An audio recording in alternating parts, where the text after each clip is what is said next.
দক্ষিণ আফ্রিকায় পশুর খামার গড়ে সফল হয়েছেন প্রবাসী বাংলাদেশি জুনায়েদ আহমেদ রাসেল। দেশটিতে সাধারণত ছোটখাটো ব্যবসা বাণিজ্য করলেও ঝুঁকি থাকায় বাংলাদেশিদের বড় পরিসরে খামার গড়তে দেখা যায় না। হাতে গোনা যে কয়জন এই ঝুঁকি নিয়েছেন তাদের মধ্যে ব্যাপক সফলতা পেয়েছেন রাসেল। 2016 সালে শুরুতে ব্রাহ্মা জাতের গরু দিয়ে শুরু করেন। এখন তার খামারে রয়েছে ছাগল, দুম্বা সহ বিভিন্ন প্রজাতির পশু। দক্ষিণ আফ্রিকা থেকে সহকর্মী নুরুল আলমের প্রতিবেদনে বিস্তারিত। দক্ষিণ আফ্রিকায় সুবিশাল জায়গা জুড়ে গড়ে ওঠা এই গরুর খামারের মালিক একজন বাংলাদেশি। সিলেটের ছেলে জুনায়েদ আহমেদ রাসেল ছোট ভাই শাহজাহানকে নিয়ে 2016 সালে মাত্র 15টি ব্রাহ্মা জাতের গরু নিয়ে গড়ে তোলেন এটি।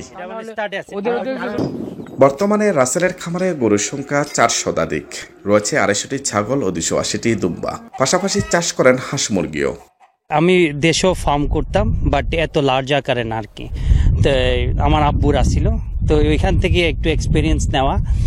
আর মূলত এই ফার্মিংয়ে যাওয়ার পিছনে হচ্ছে এই এনভায়রনমেন্ট। এখানে আসলে সাউথ আফ্রিকায় প্রচুর আল্লাহর দেওয়া অনেক নিয়ামত আছে। আমি আছি, আমার ভাইও আছে, আমার ভাই আর আমি বাদে আরো 5 জন মানুষ কাজ করতেছে। এই যে ল্যান্ড যেগুলো অনেক বড়, এগুলো আপনার পায়ে হাঁটি যে কোনো কাজ করা যাবে না। তার জন্য আমাদের ঘোড়া আছে, আমরা ঘোড়া নিয়ে যাই, ঘোড়া নিয়ে গরু সব দেখি প্রতিদিন।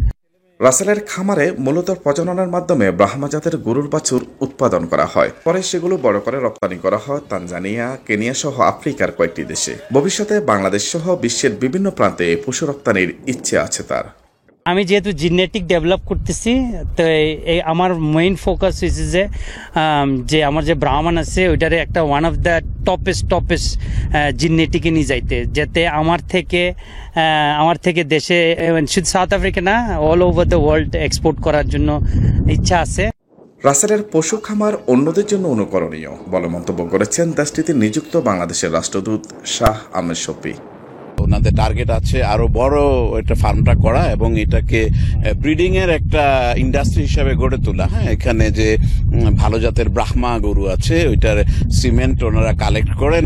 আর আমরা হাই কমিশনের কাছে যদি ওনারা কোনো জটিল বিষয়ে আমাদের হেল্প চান, তো আমি এখানের যারা কনসার্ন অথরিটি তাদের সাথে কথাবার্তা বলবো, নেগোশিয়েট করব এবং ওনাদের সহ সব বাংলাদেশিদের হেল্প করার চেষ্টা করব যারা এখানে সম্পৃক্ত হতে চান।